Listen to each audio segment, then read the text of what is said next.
Picture a cage. On one side, a trained male athlete, a collegiate wrestler, 220 pounds of disciplined muscle, the product of years of weightlifting and conditioning. On the other side, a chimpanzee, a wild adult male, maybe 130 pounds, smaller, lighter, covered in coarse black hair and watching the man with something that looks unsettlingly like calm. Now imagine what happens when they meet in a contest of pure, raw strength. You already know the answer, even if part of you resists it. The chimpanzee wins. It isn't close. Researchers who have spent careers studying primate biomechanics consistently find that pound for pound, a chimpanzee generates somewhere between 2 and 3 times the pulling and lifting force of a human being. Some estimates push that number even higher when accounting for explosive bursts of movement. The kind needed to swing through a forest canopy 60 feet above the ground, to wrestle a rival off a branch, or to tear apart a carcass with bare hands. And here is the question that should stop you cold. Why, we are Homo sapiens. We are the species that split the atom. We walked on the moon. We mapped our own genome and built artificial minds that can write poetry and diagnose cancer. We are, by almost any measure, the most successful large animal in the history of this planet. So, why is a chimp stronger than us? Why did evolution look at the human body and decide, at some point across the deep machinery of time, to dial the muscle down? That question is not as simple as it appears.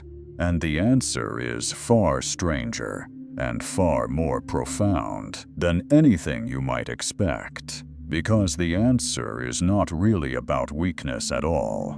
It is about the most audacious biological trade ever made in the 4 billion-year history of life on Earth. This is the story of that trade.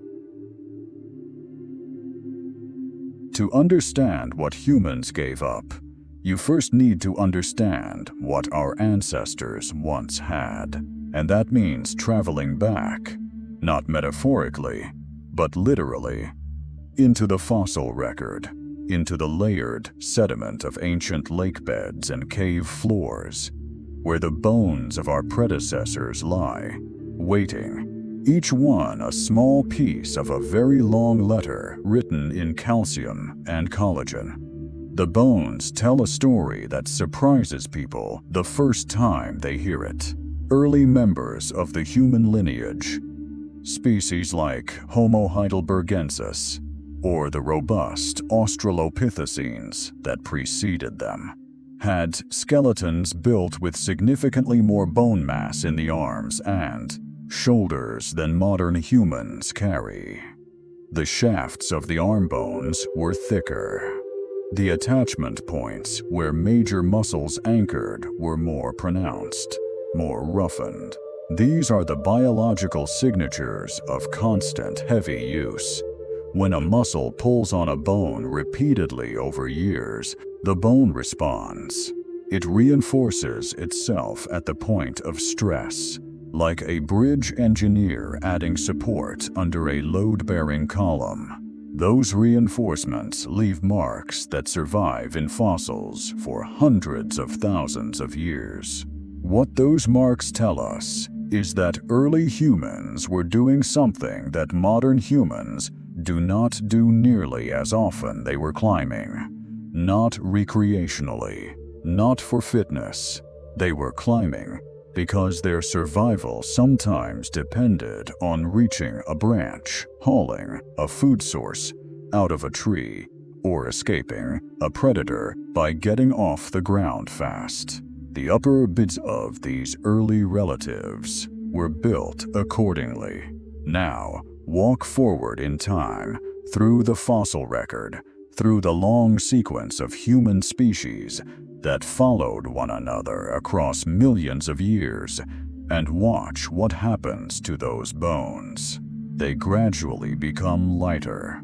The reinforcements soften. The arm shafts thin. The attachment ridges that once spoke of extreme pulling strength become less dramatic. By the time you reach anatomically modern Homo sapiens, the species that produced every human alive today, the arms are markedly more slender relative to body size than they were in the ancestors.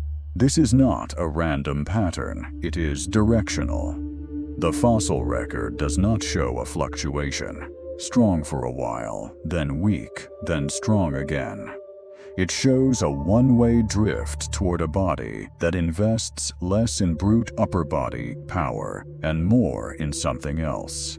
The question of what that something else is will take the rest of this story to fully unpack. But the bones are only one piece of evidence. To get closer to the real mechanism, you need to go smaller, much smaller. You need to look at the muscle fibers themselves. Here is a fact that does not get nearly enough attention in popular science. Not all muscle is the same. Human muscles, and the muscles of every other vertebrate animal, are made up of different types of fibers that operate according to fundamentally different principles. The two most important types are called, somewhat unromantically, type I and type II fibers. Type I fibers, often called slow twitch, are built for endurance. They contract slowly, they resist fatigue, and they are very good at sustaining effort over long periods. They are the fibers that carry you through a 5-mile run, or allow you to hold a bag of groceries for 10 minutes without your arm giving out. They are powered primarily by oxygen, which means they need a steady blood supply and a robust cardiovascular system to back them up. Type II fibers, fast twitch, are built for power. They contract explosively. They generate enormous force in a short window, and then they tire quickly. These are the fibers that let a sprinter explode out of the blocks, or allow a chimpanzee to lurch suddenly across a branch with the kind of speed that makes the action look almost mechanical. Type II fibers do not wait for oxygen. They burn stored energy directly, which means they can fire without warning, but cannot sustain that output for long. When researchers compare the muscle fiber ratios of humans and chimpanzees, the difference is striking. Chimpanzee muscles show a significantly higher proportion of type II fast-twitch fibers than human muscles.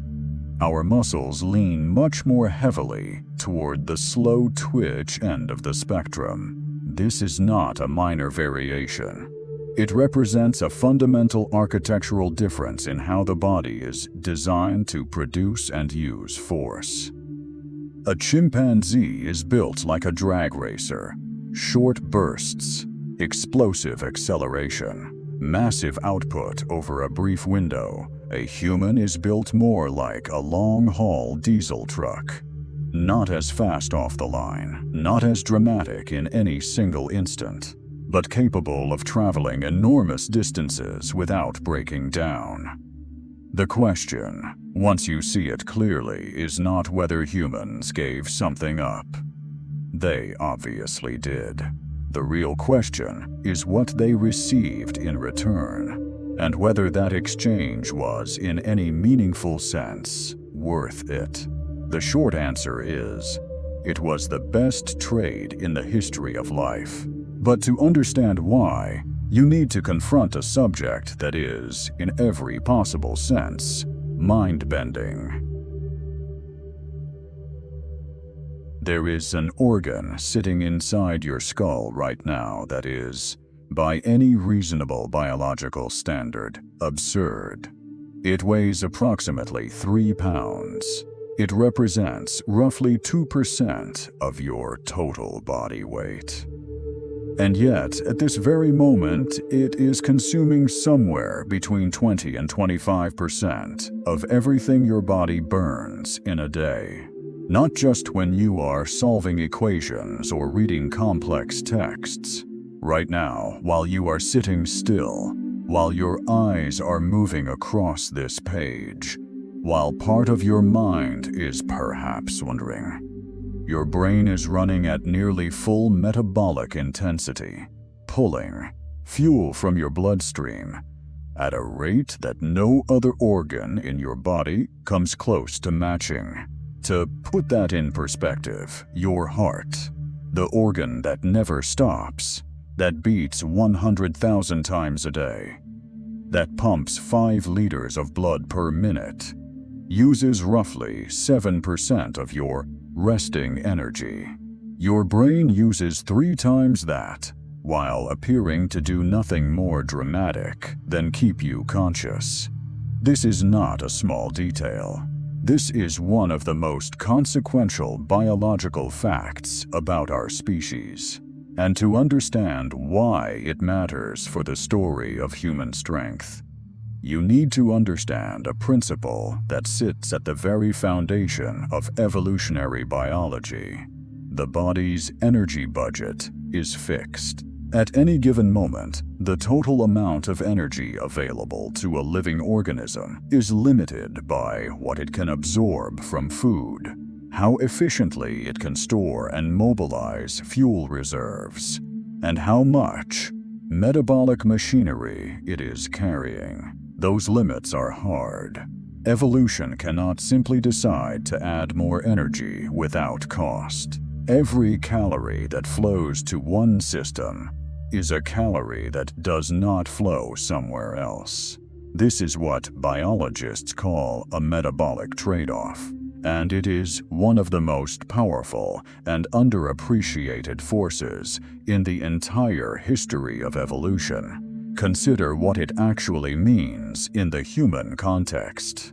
Sometime between 2 and 3 million years ago, the brains of our hominin ancestors began a sustained period of expansion. The process was not sudden.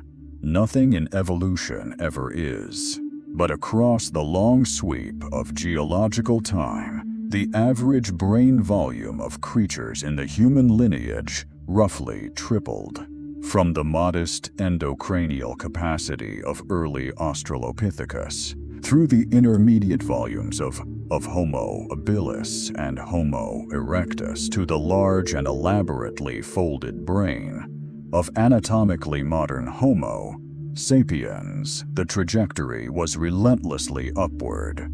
And the whole time that brain was growing, it was sending an increasingly urgent demand signal to the body's energy supply system. Feed me more, always more. Here is where the trade-off bites. A body that is channeling an enormous and ever-increasing fraction of its daily energy budget into sustaining a metabolically expensive brain cannot at the same time maintain extreme levels of muscular power without paying a serious biological cost. Large muscles, especially the fast-twitch, explosive type that chimpanzees carry in abundance, are expensive to build, expensive to maintain, and expensive to operate. They require significant protein synthesis. They demand substantial caloric investment, even when they are not being used. They are, in the language of engineering, high-overhead systems. If the brain is already commanding 25% of available energy, and the digestive system, immune system, cardiovascular system, reproductive system, and a dozen other organ networks are all making their own demands, there is not an infinite reserve left to fund a primate-scale muscle machine. Something had to give. The evolutionary pressure was subtle but relentless. Individuals whose bodies allocated slightly less energy to maximal muscle power and slightly more to supporting a growing, increasingly capable brain may have been better positioned to survive in environments where intelligence mattered as much as physical dominance. Not because they were weaker in every context, but because the cognitive advantages they gained from a better-fed brain allowed them to compensate for reduced brute strength in multiple other ways. Think about what a larger, better-connected brain actually enables. It enables memory, the ability to recall not just where food was yesterday, but where it reliably appears in the third week of the dry season, and where the water does not run out even when the grass is brown. It enables planning, the ability to look at a landscape and reason forward through time about what actions today will produce better outcomes next week. It enables communication, the ability to transfer learned knowledge from one mind to another without requiring the recipient to discover everything through personal experience. Each of these capabilities is, in the context of survival, a form of power, not the power of a single arm overpowering a rival, but a different kind of power, distributed, cumulative, and far more scalable. The brain versus muscle trade-off seen in this light is not really a loss. It is a leveraged exchange. You give up some of the brute, immediate, individual power encoded in explosive muscle fibers. You gain a cognitive system capable of multiplying the effective power of the group by orders of magnitude. But the story does not stop at the brain. Because alongside this metabolic negotiation, another transformation was quietly reshaping the human body from the ground up, literally.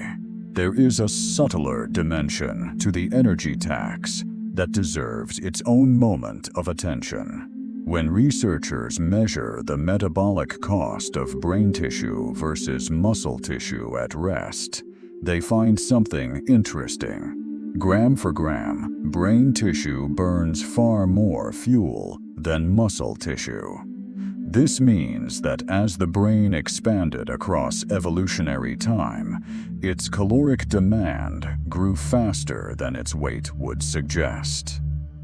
The brain was not just getting bigger, it was getting proportionally more expensive. Some researchers have proposed that changes in diet, particularly the increased consumption of energy-dense foods like meat, cooked starches, and fat-rich marrow, helped subsidize the brain's growing appetite. There is compelling evidence for this.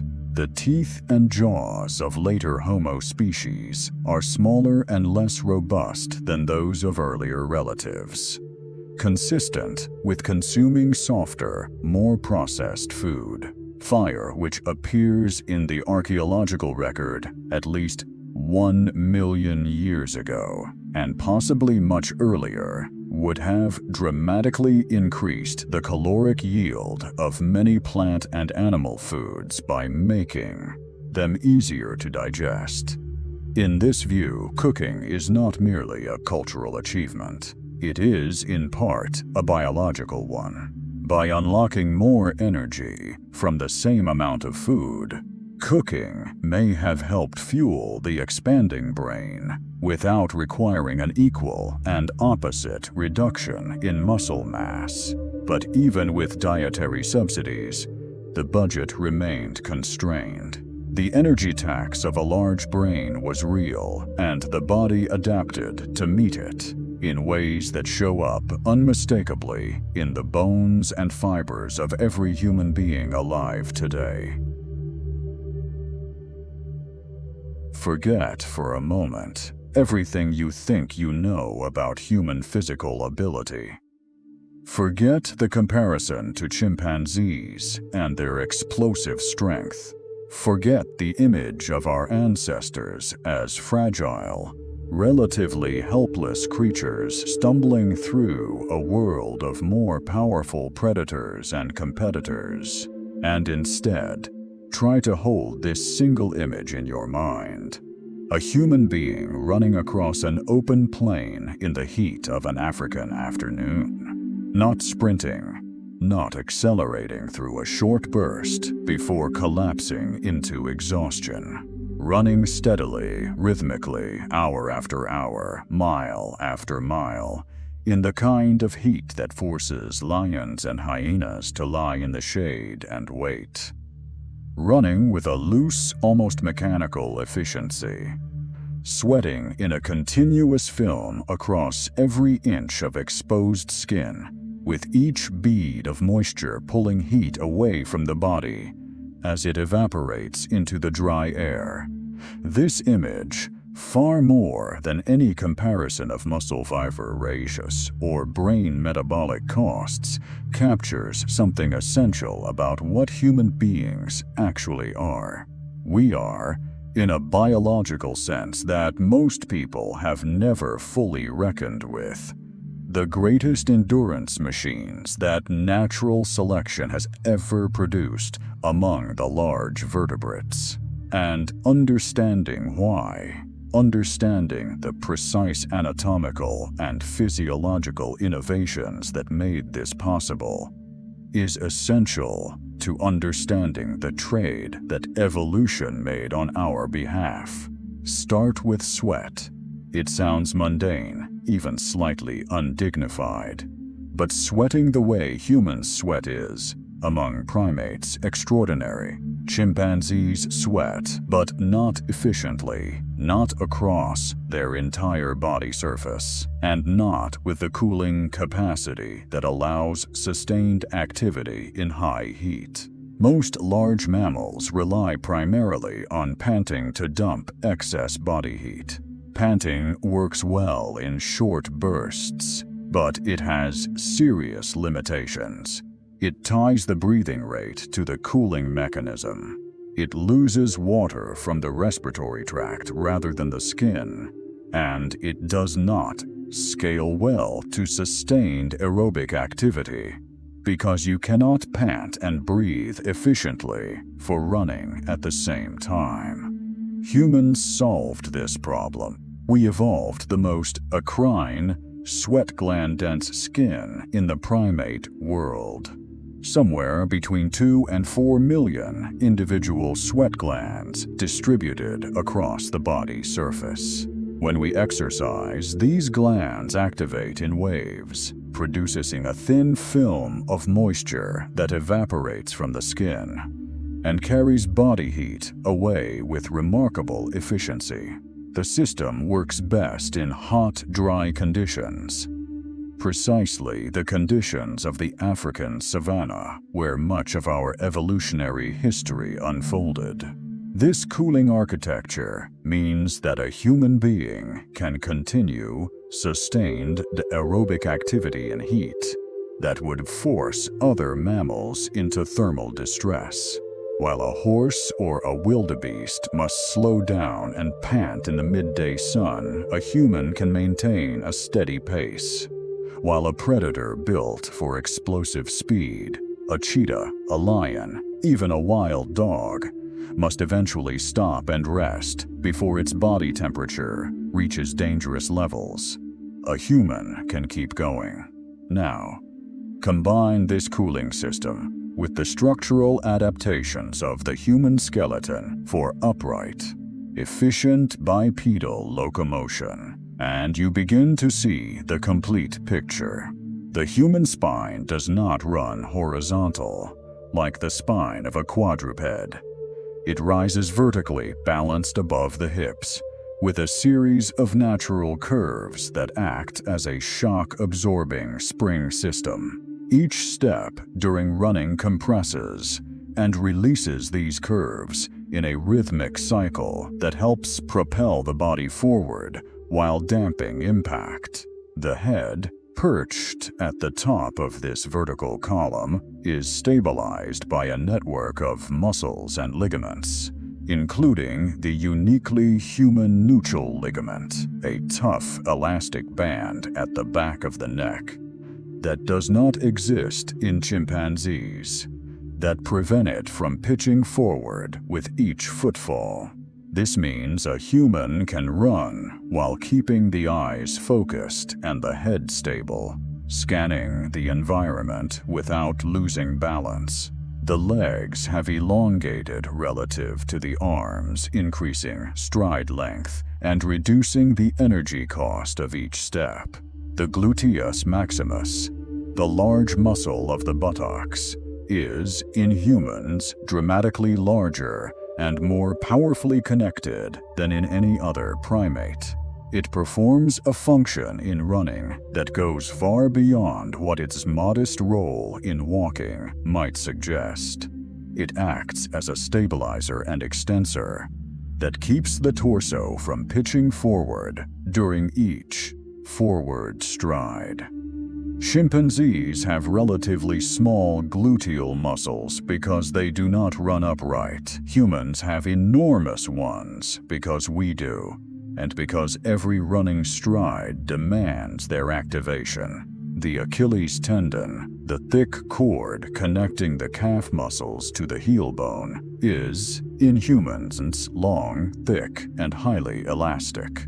With each footfall, this tendon stretches under the weight of the body, storing elastic energy like a compressed spring. As the foot pushes off the ground for the next stride, that stored energy releases and contributes to forward propulsion, essentially giving the runner a small free boost with every step. Kangaroos use a similar mechanism to achieve their extraordinary energy efficiency during hopping. Humans use it to run, and it reduces the metabolic cost of running by an estimated 50% compared with what it would be without elastic energy storage. Put all of these features together, and you have a body that is, in terms of long-distance locomotion, genuinely exceptional among large mammals. Not the fastest, not the most powerful in any single burst, but among the most efficient, the most heat-tolerant, and the most capable of sustaining effort across hours and miles. This is what researchers mean when they talk about persistence hunting, a strategy that some human populations appear to have practiced, and that the human body seems to be built to support. The basic concept is simple and ancient, and somewhat haunting in its elegance. You do not have to be faster than your prey. You only have to keep moving while it cannot. A human hunter following a large antelope or kudu on a hot afternoon does not need to sprint. The animal is faster in any single dash, but every time the animal sprints away in alarm, it generates heat it cannot shed efficiently. It must stop, find shade, pant. The hunter keeps walking, slowly, steadily, relentlessly. The hunter sweats. The animal cannot sweat nearly as well. Over the course of 2 or 3 or 4 hours, the animal's core temperature climbs. Its muscles begin to fail. Its coordination degrades, and the hunter, still moving at a methodical pace, begins to close the gap, not because the hunter got faster, but because the animal got slower. There is something almost philosophical about this. The human body is not built to dominate the moment, it is built to outlast it. This distinction between dominating a moment and outlasting it runs through almost every aspect of the human physical toolkit. The muscles are organized for sustained output, not explosive peaks. The cooling system supports continuous activity, not short sprints. The skeleton is shaped for efficient long-distance travel, not for maximizing the force of a single punch or pull. Even the way the human body stores and mobilizes energy, relying heavily on fat reserves that can sustain aerobic activity for hours, rather than relying on the rapid burning glycogen that powers explosive type 2 muscle fibers, reflects a strategy built for endurance rather than intensity. But here is the profound implication that most people miss when they first encounter this story. Endurance is not a consolation prize. In the environments where early humans lived and competed, endurance was arguably the most powerful physical attribute any large animal could possess. It is what allowed our ancestors to follow seasonal resources across enormous territories. It is what made persistence hunting viable as a strategy.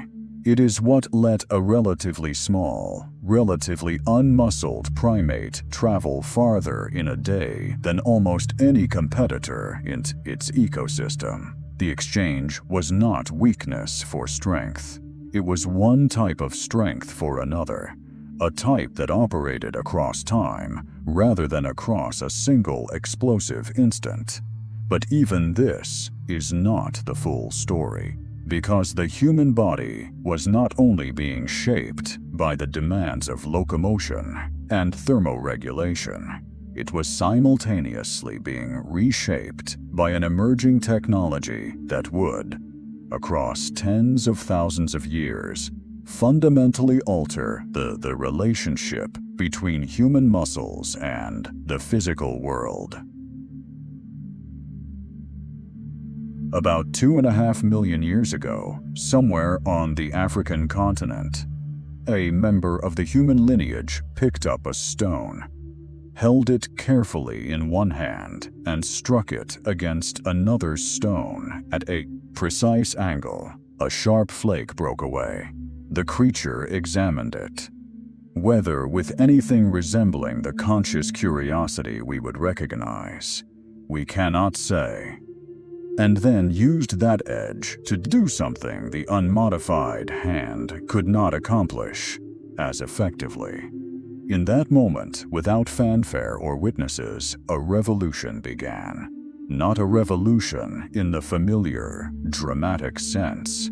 Armies overturning governments, technologies reshaping economies overnight. The stone tool revolution was the opposite of dramatic. It was slow, incremental, and nearly invisible to anyone living through it. But its consequences reached further than perhaps any other development in the history of our lineage, because it fundamentally changed the relationship between the human body and the physical forces of the world. To understand why this matters for the story of human strength, you need to think carefully about what a tool actually does. At its most basic level, a tool is a force multiplier.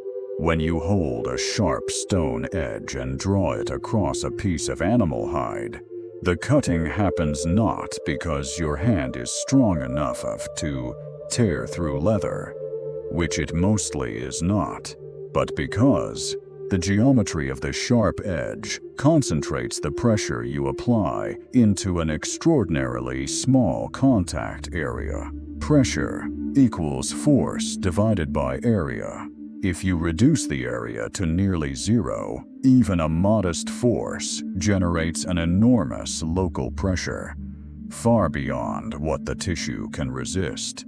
The stone is doing the physics that your muscles cannot. A sharpened wooden spear works by a similar principle, but adds the dimension of distance. Instead of needing to overpower an animal at arm's reach, a proposition that is dangerous for a relatively unmuscled primate facing a 400-pound prey animal.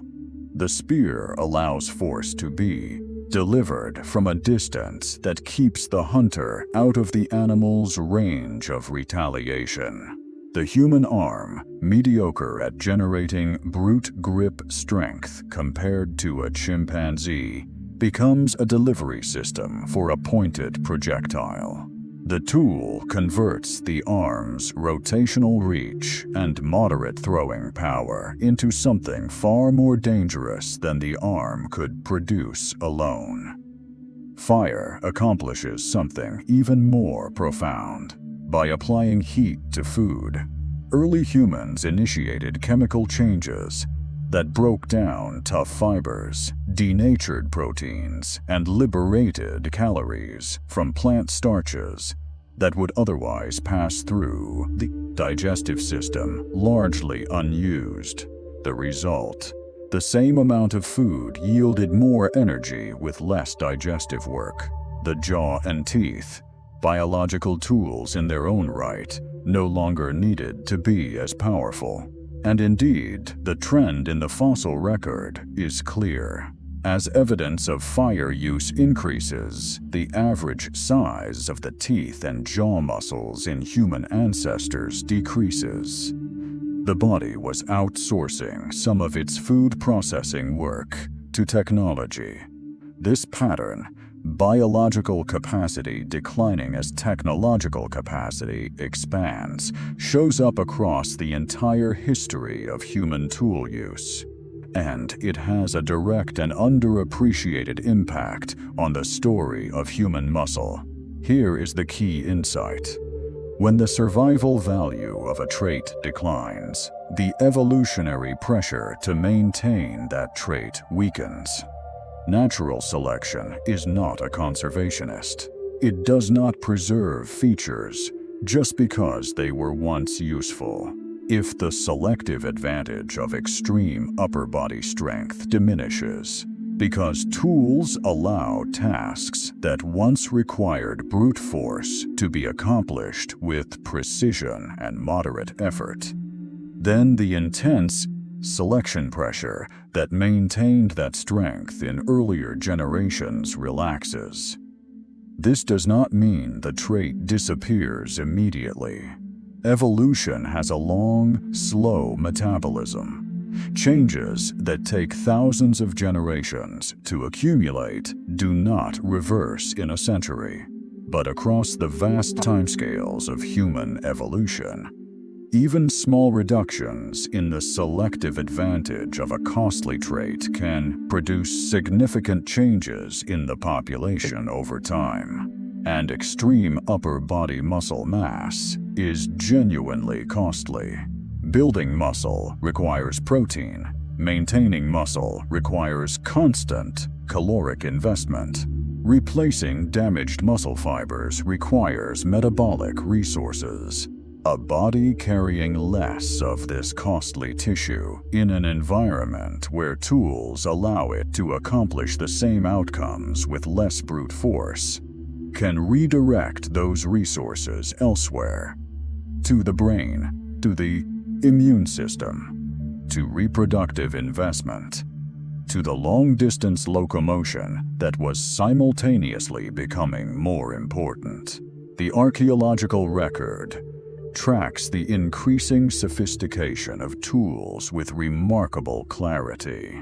The earliest stone tools, the so-called Oldowan industry, named for the Olduvai Gorge in Tanzania, where many specimens were first identified, are crude by later standards. They are essentially sharp flakes struck from cobblestones, useful for cutting, but requiring no particular elegance in their production. But they represent an enormous leap from using no tools at all. By about 1.7 million years ago, a new and significantly more complex tool tradition appears in the record: the Acheulean hand axe. These are bifacially worked implements, shaped on both faces with repeated, controlled strikes that achieve a standardized teardrop form across vast geographic ranges. The consistency of the form and the skill required to produce it implies something important: not just the use of tools, but the cognitive capacity to hold a design in mind and execute it through a multi-step manufacturing process. This matters for our story because the Acheulean hand axe represents a milestone in the relationship between brain and hand. Producing one is not a matter of brute force. It requires fine motor control, spatial reasoning, the ability to anticipate how a particular strike will propagate a fracture through the stone, and the patience to correct errors and iterate toward the intended shape. These are cognitive and dexterous demands, not muscular ones. The human hand, in this context, was not just a tool.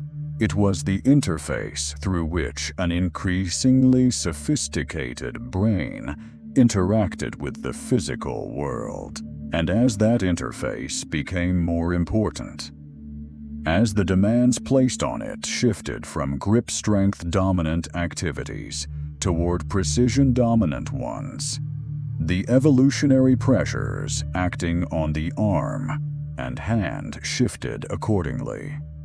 Grip strength, the ability to hold a branch or a rival with crushing force, became somewhat less critical.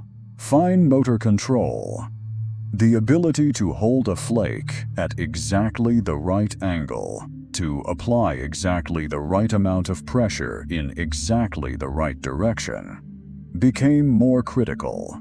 The evolutionary pressures were selecting for dexterity as well as strength. And dexterity, unlike brute power, does not necessarily require the same kind of massive, fast-twitch muscle investment. There is also a dimension to tool use that operates not just on the individual but on the group. A dimension that becomes the subject of the next part of this story. Because tools are not just objects, they are knowledge. The knowledge of how to make a hand axe, or a spear, or a fire is not automatically transferred by the tool itself. It must be observed, practiced, communicated, and remembered. The tool is only as useful as the social and cognitive infrastructure that produces it. And this is where the story of human strength takes its most unexpected turn. Here is a thought experiment that sounds absurd until you think it through. Take a lone human being, no tools, no weapons, no technology of any kind, and place that person in the middle of an African savanna, a healthy adult in reasonable physical condition. Now, one by one, introduce the other large animals that share that ecosystem. A hyena, a leopard, a Cape buffalo, a lion. Our lone human does not do well in this scenario. Without tools, without fire, without social support, the human is at a serious disadvantage against most of the large predators in its environment. It cannot outrun a cheetah. It cannot outmuscle a leopard. It cannot intimidate a pride of lions. Now change one variable. Give that human a group, not an army, not a squad of warriors with modern weapons.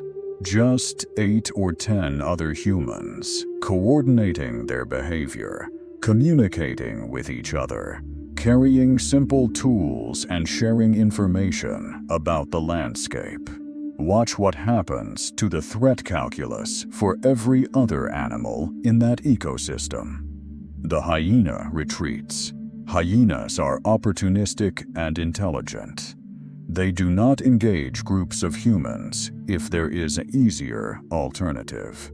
The leopard, a solitary predator that relies on stealth and surprise, finds that its key advantages evaporate against a group that vocalizes, makes noise, throws objects, and maintains awareness in multiple directions simultaneously.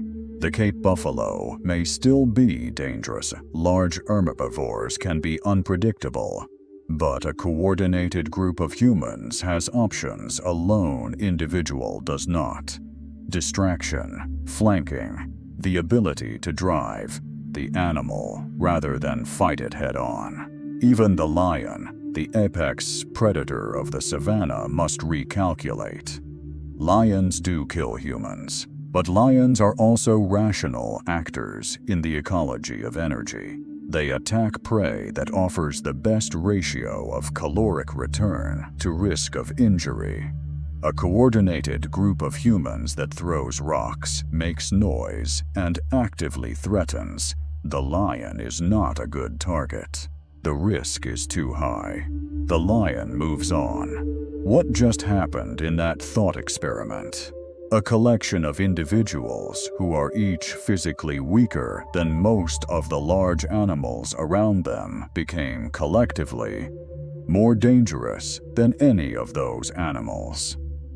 Not because their muscles changed, but because of cooperation.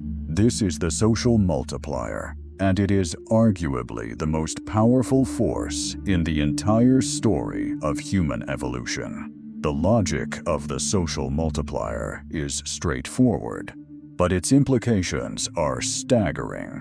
When individuals in a group coordinate their behavior, when they share tasks, share information, and act in support of each other's survival, the effective capability of each individual is dramatically amplified. A task that is impossible for one person becomes trivial for 10. A threat that would destroy an isolated individual can be neutralized by a group working together.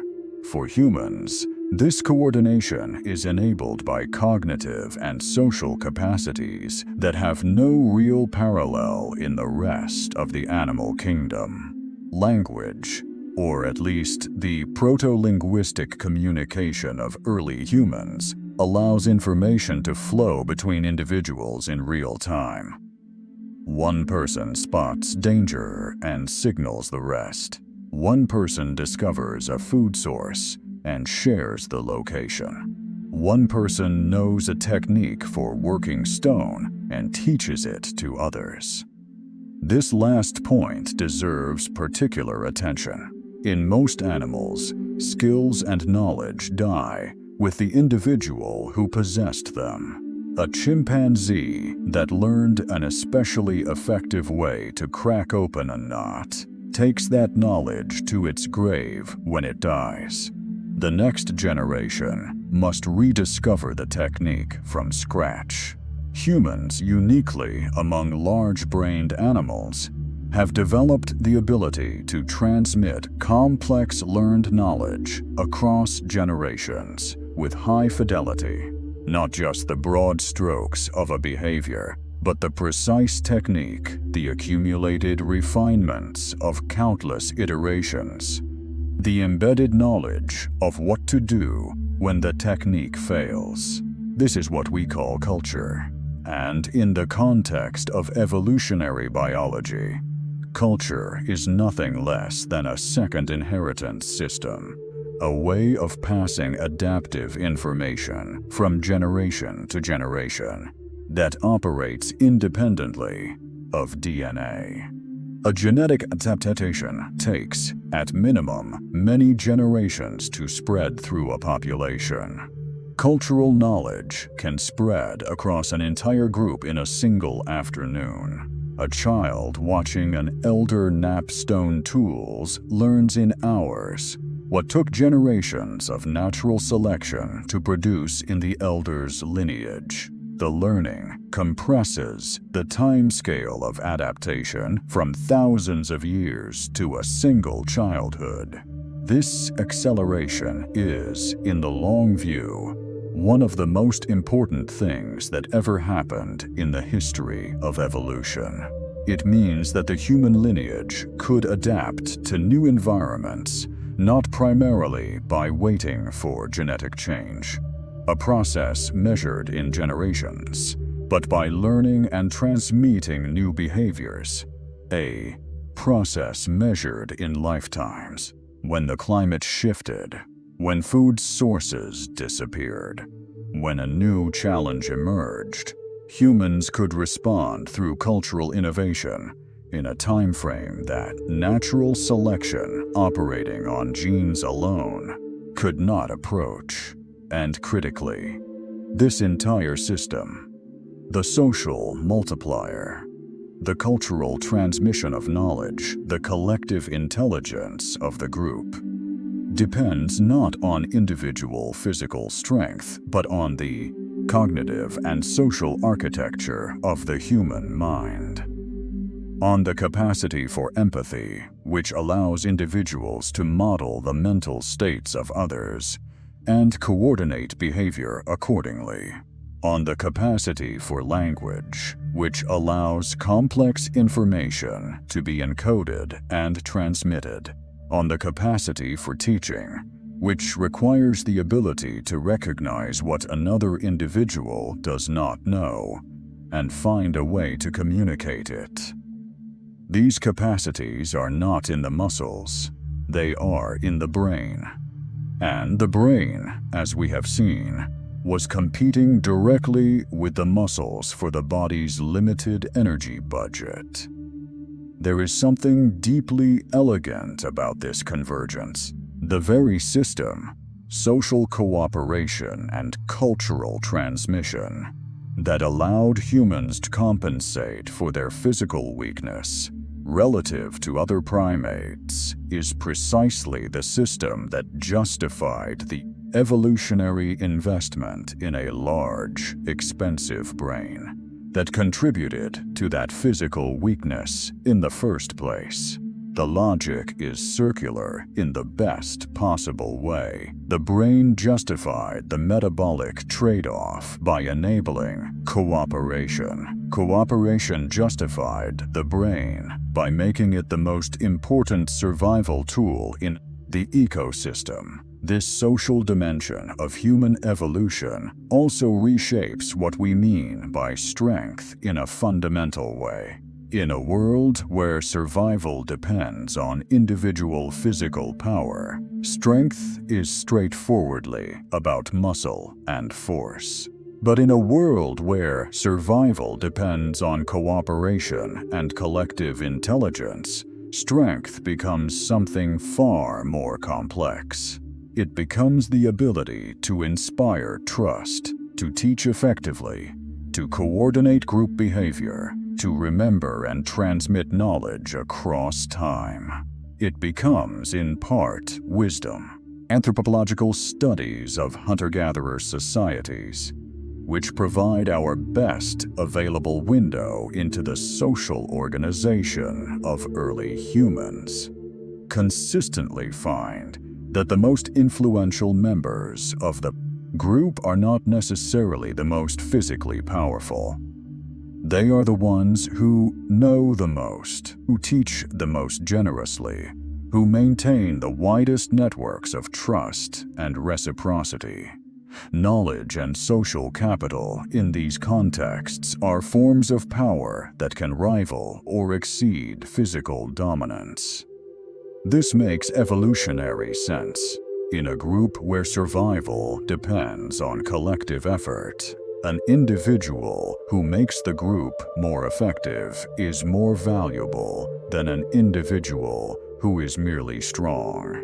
And the traits that make a group more effective, communication, cooperation, teaching, planning, are cognitive and social traits, not muscular ones. The social multiplier, then, is not just a survival strategy. It is, in the deepest sense, what humans are. It is the organizing principle that made the metabolic trade-off worthwhile, that justified the evolutionary expense of a 3-pound brain, that transformed a physically modest primate into the most ecologically dominant species in the history of complex life on Earth. But there is one more dimension of this story that we have not yet fully explored. A dimension that unfolds not in the deep geological past, but across the more recent chapters of human history. As Our ancestors moved through landscapes that tested every adaptation their bodies had developed. The landscape dimension. Moving through a world without borders. There is a perspective on human evolution that gets less attention than it deserves. The sheer geographic scope of what our ancestors accomplished. Homo sapiens originated in Africa. That much is well established. But between roughly 70,000 and 15,000 years ago, a span of time that is ancient by the standards of human civilization, but almost instantaneous in geological terms. Our species spread out of Africa and colonized virtually every habitable region of the planet. Across deserts and mountain ranges, across frozen tundra and dense tropical forest, across the land bridge that once connected Asia to North America, and down through 2 continents to the southernmost tip of South America. This expansion is extraordinary by any measure.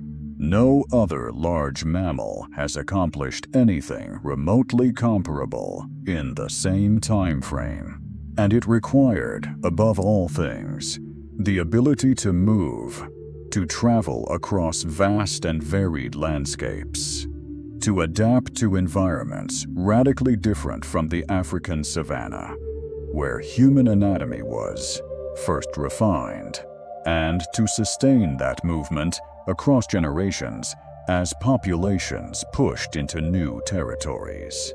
The human body's endurance architecture was not incidental to this expansion. It was central to it. Consider the demands of moving across a diverse and unknown landscape with no maps, no infrastructure, and no guarantee of what lies beyond the next ridge. You need to be able to walk for days. You need a body that can regulate its temperature across a range of climatic conditions. You need legs capable of navigating varied terrain. Rocky highlands, sandy riverbeds, dense undergrowth, without breaking down. You need the metabolic flexibility to sustain activity even when food is scarce, drawing on fat reserves, rather than the rapidly depleted glycogen that powers explosive muscle activity. All of these are features that the long-distance, endurance-oriented human body provides. The very adaptations that appear to represent a reduction in power, the slow twitch fiber dominance, the efficient bipedal locomotion, the elaborate sweating system, are the same adaptations that made this planetary expansion possible.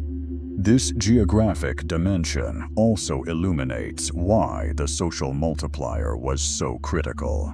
Moving into new environments required groups to collectively learn and transmit new knowledge faster than individuals could accumulate it alone. Which plants in this new region are edible? Which animals are dangerous? Where does water collect during the dry season? Which rock types can be worked into effective tools? None of these questions can be answered by a single person in a single lifetime in an unfamiliar environment. But a group, pooling observations, teaching each other, and passing accumulated knowledge to the next generation, can build up a working model of a new environment within 1 or 2 generations. The social multiplier, in this context, is also a geographic multiplier, the mechanism that allowed humans to colonize the planet at a speed that natural selection on individual genetics alone could never have supported. There is also a temporal dimension to this story that runs parallel to the geographic one. As human groups moved through landscapes and accumulated knowledge about them, that knowledge itself became a form of inheritance. passed from older individuals to younger ones, refined and expanded over generations, building into the kind of rich ecological knowledge that characterizes traditional societies around the world today. Elders in these societies are not simply older versions of younger adults. They are repositories of ecological knowledge that may have taken a lifetime to accumulate and that the group cannot afford to lose. The high value placed on elder knowledge in many traditional societies is not sentiment. It is adaptive.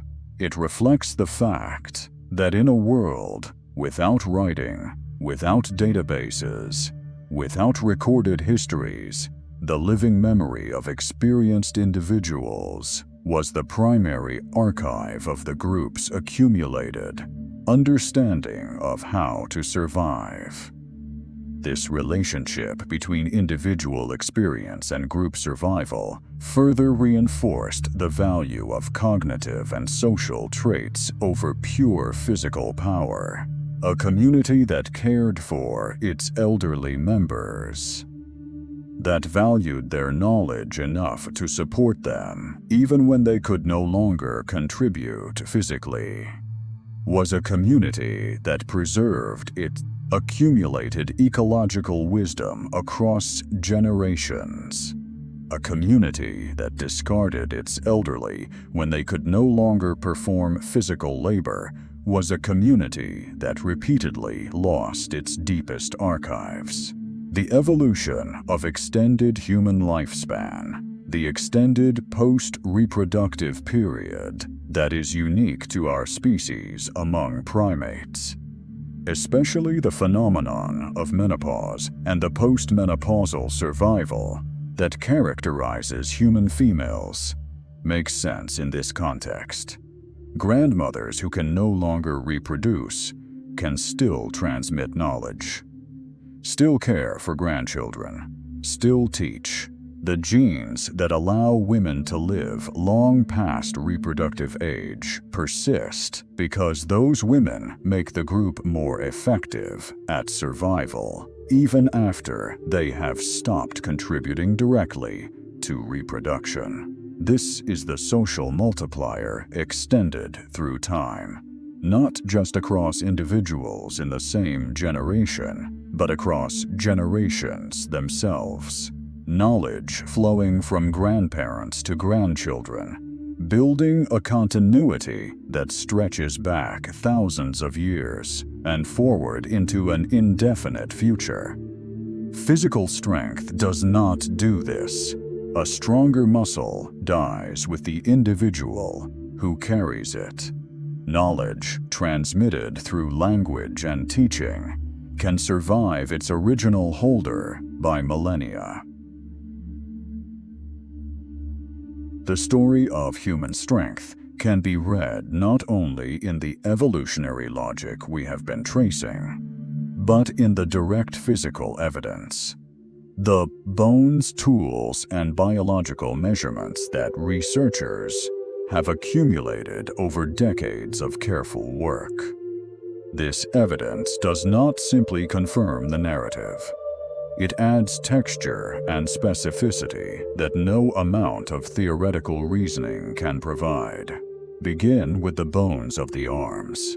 When biomechanical researchers measure the cross-sectional geometry of arm bones from ancient skeletal populations, looking at the thickness of the cortical bone, the shape of the cross-section, and the size of the ridges where major muscles attached, they find a consistent pattern across multiple studies.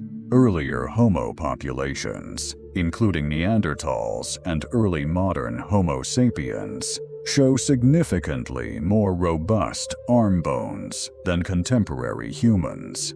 The difference is not trivial. In some studies, the arm bones of Neanderthals show cortical bone geometry consistent with a level of upper body loading that would be extraordinary by modern standards, comparable to, and in some measurements exceeding the arm bone robusticity seen in high-level modern athletes who train their upper bodies intensively. This robusticity reflects real differences in daily mechanical loading. Bones respond to the stresses placed on them by increasing their mineral density and restructuring their internal architecture. The robusticity of Neanderthal arm bones is not a genetic quirk unrelated to function. It is the biological record of lives spent doing physically demanding work with the upper body, work that modern humans simply do not perform with comparable frequency or intensity. Interestingly, Neanderthal leg bones are less dramatically different from those of modern humans than their arm bones are. This is consistent with the broader story. The shift away from extreme upper body power and toward endurance-based lower body locomotion had already been underway for a long time before Neanderthals appeared. The legs were already becoming the primary engine of human movement. It was the arms that retained more of the ancestral primate robusticity for longer. As modern humans expanded and as lifestyles changed, particularly with the adoption of agriculture beginning roughly 10,000 years ago, the robusticity of the arm bones in the archaeological record continues to decline. Farming populations, counterintuitively, often show less robust arm bones than the hunter-gatherers who preceded them in the same regions. This surprises people because we tend to think of farming as physically demanding work, and it is.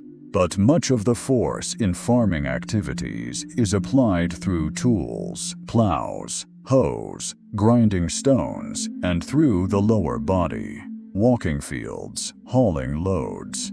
The specific pattern of upper body loading that characterized earlier lifestyles of climbing, carrying, and wrestling with large prey animals gradually fades.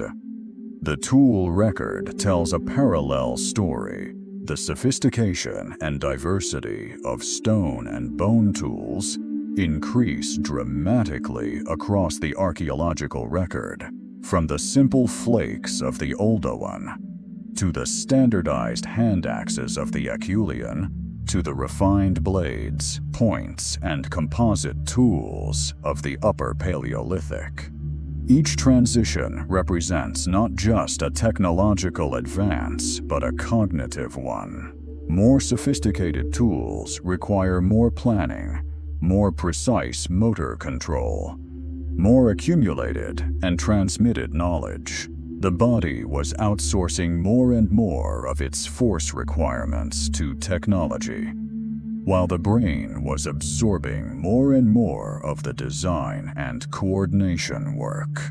The biological comparison with chimpanzees adds another layer to this evidence.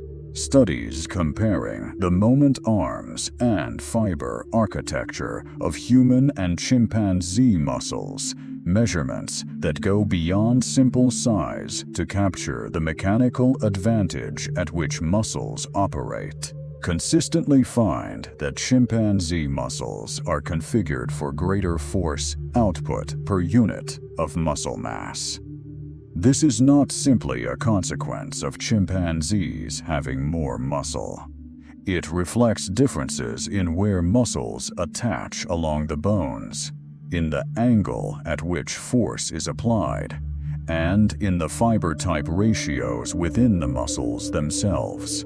One particularly illuminating study measured the force output of individual human and chimpanzee muscle fibers under identical conditions and found that the fibers themselves, not just the whole muscles, produced more force in chimpanzees. This suggests that the difference is not purely architectural. It extends down to the cellular level.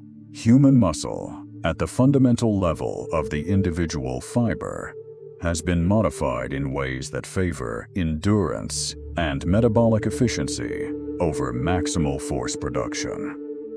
This is a remarkable finding. It suggests that the evolutionary divergence between humans and our closest relatives did not just reshape the skeleton and gross anatomy of the muscles.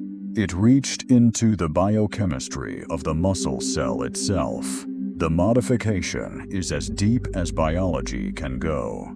And yet, and this is the critical counterpoint to any simple story of decline, humans remain capable of remarkable physical feats. Elite human athletes achieve levels of strength, speed, and endurance that would have seemed miraculous to any pre-modern observer. The human body has not lost its capacity for physical excellence. What it has done is shift the axis along which that excellence operates, from explosive power to sustained output, from dominance in a single instant to effectiveness across time and distance. This distinction matters enormously for how we interpret the evidence. The fossil record and the comparative biology do not show a body in decline. They show a body in transition, moving along an evolutionary trajectory defined by endurance, coordination, and cognitive investment rather than brute force. The destination is not weakness. It is a different kind of strength. Here is a peculiar irony at the heart of contemporary human life.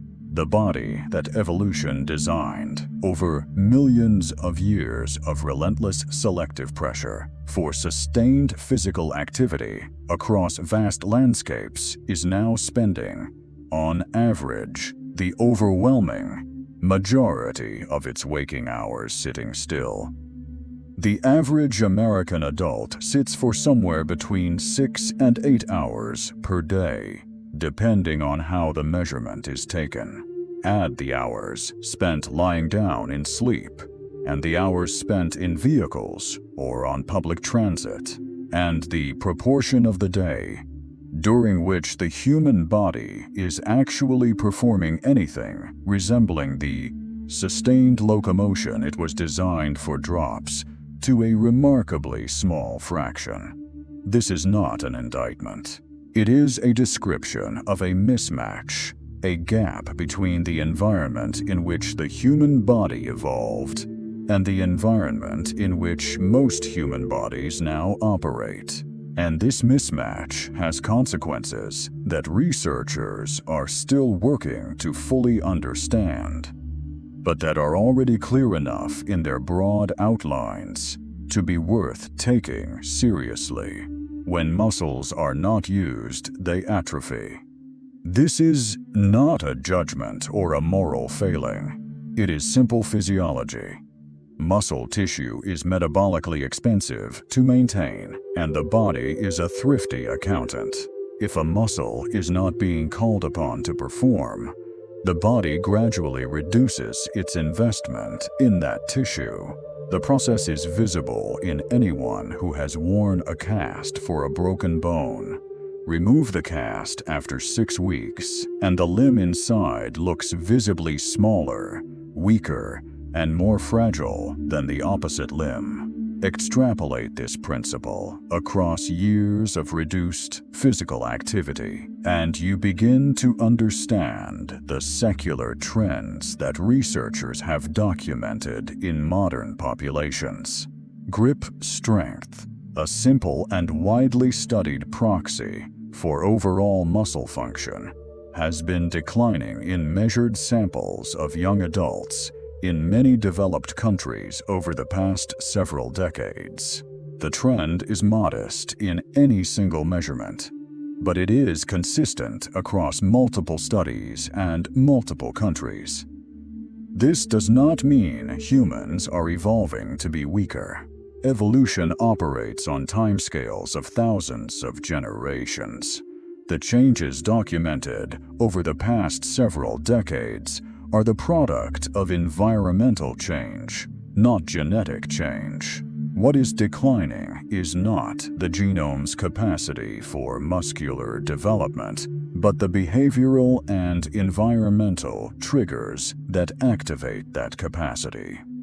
And this distinction matters because it points toward something restorative rather than simply alarming.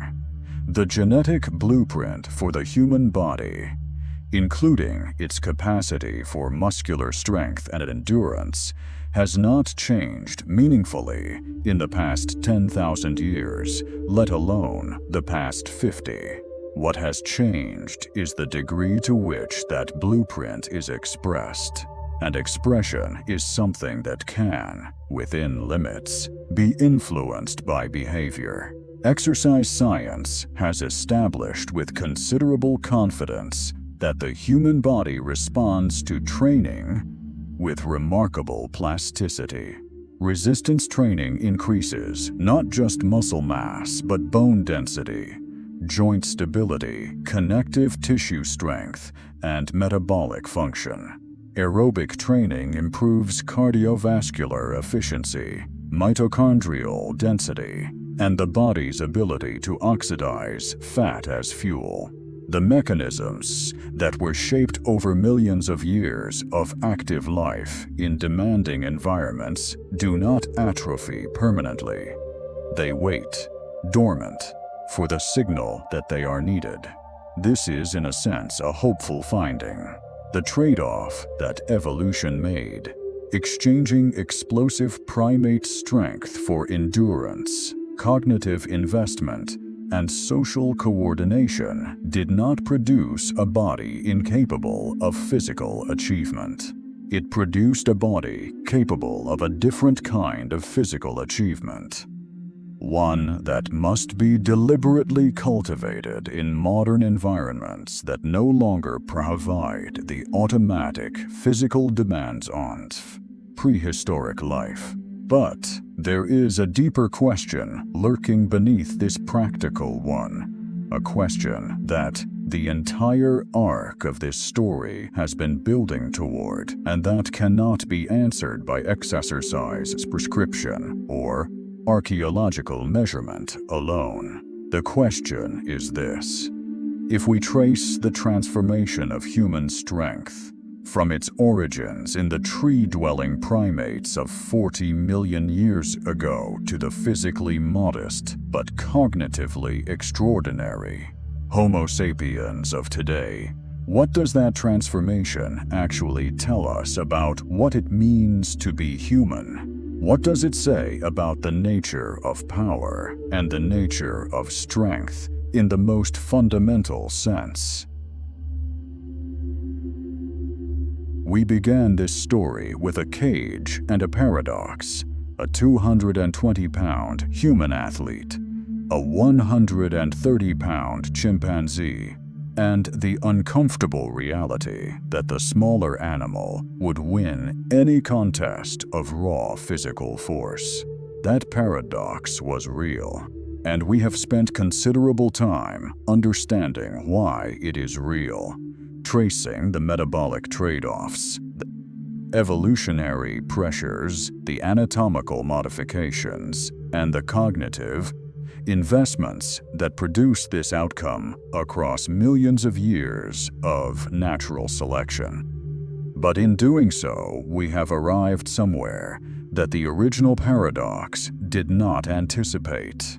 The story of human strength is not, in the end, a story about loss. It is a story about transformation, and the nature of that transformation reveals something about power that most frameworks for thinking about evolution entirely miss. Consider what has been built in the place of primate brute force: a brain capable of planning, not just for the next meal, but for the next season, for the next generation, for contingencies that have not yet happened, in environments that have not yet been encountered. a brain capable of imagining futures and working backward from them to present action.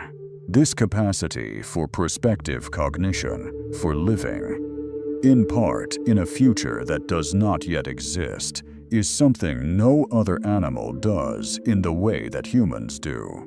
A social architecture capable of transmitting accumulated knowledge across hundreds of generations without losing fidelity.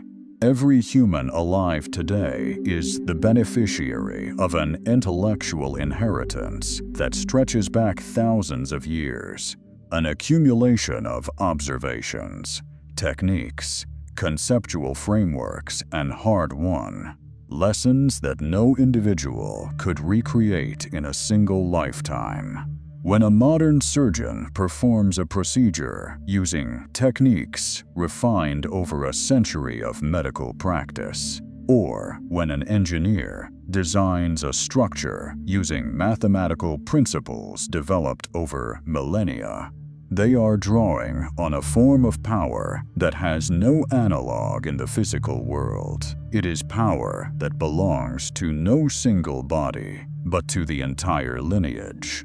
A technological relationship with the physical environment that has made the question of individual bodily strength almost secondary to the question of what knowledge and tools the individual can access.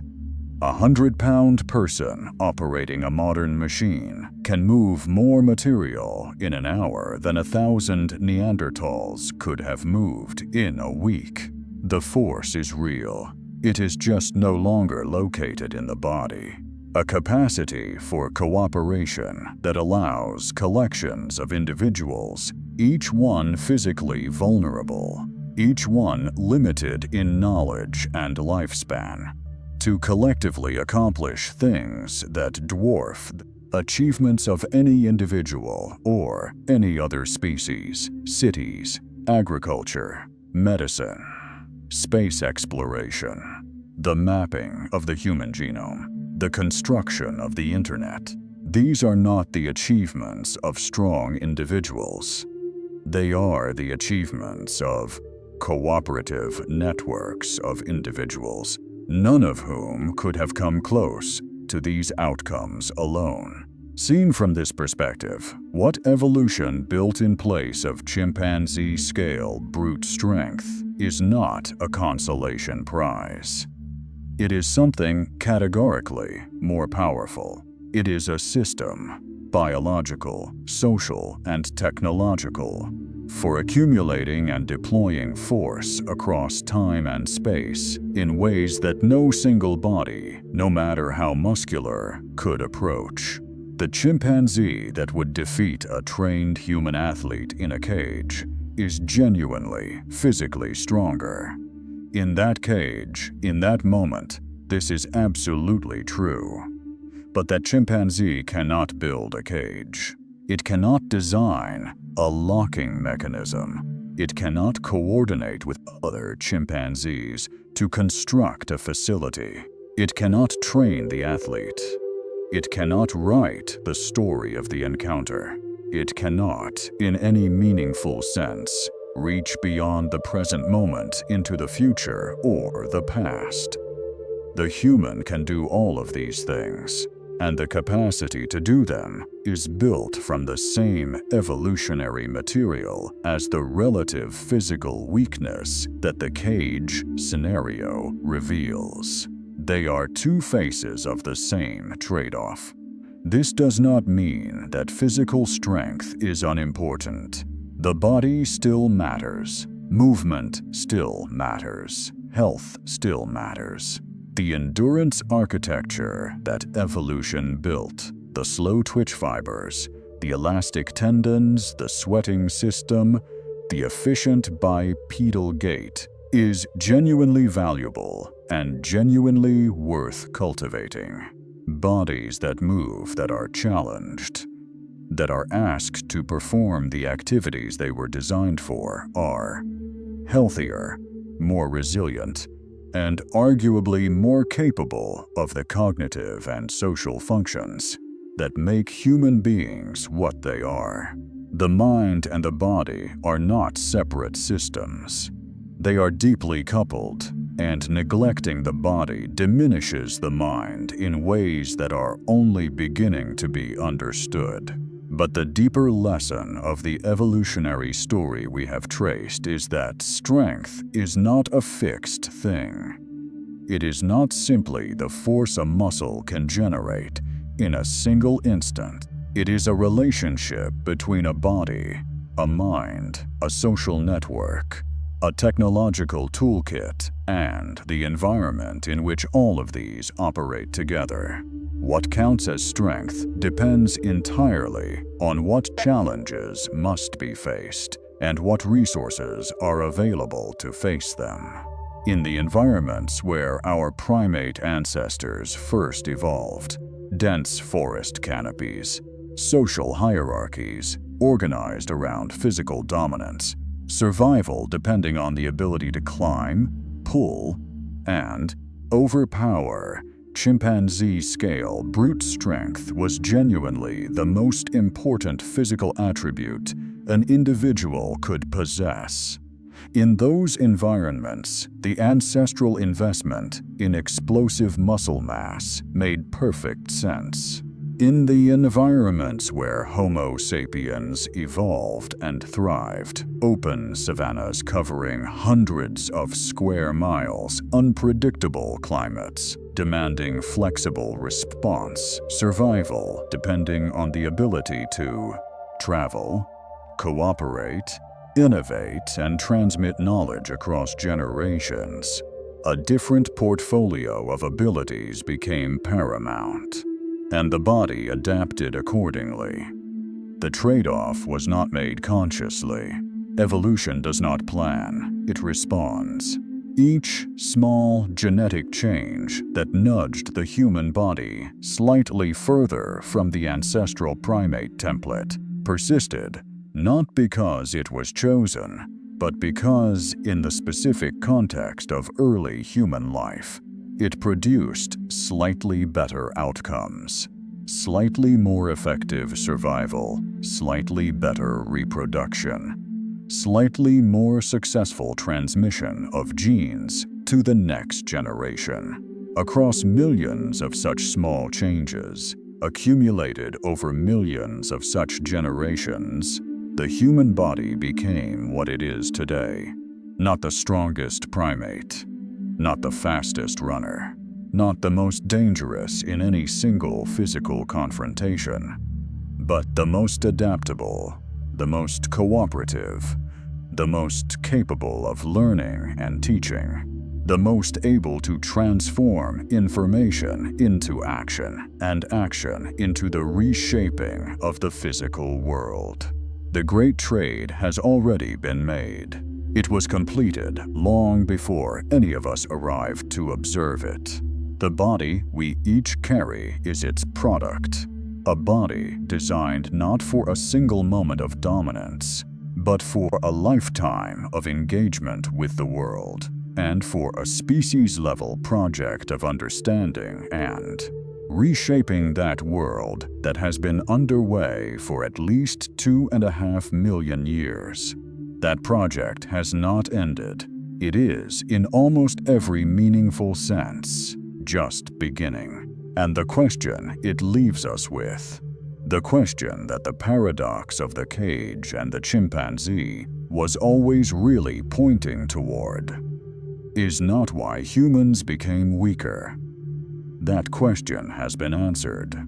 The real question, the one that the full arc of this story opens up, is this. Now that we understand what was traded away, and why, and what was built in its place, what do we choose to do with the extraordinary instrument that evolution handed us?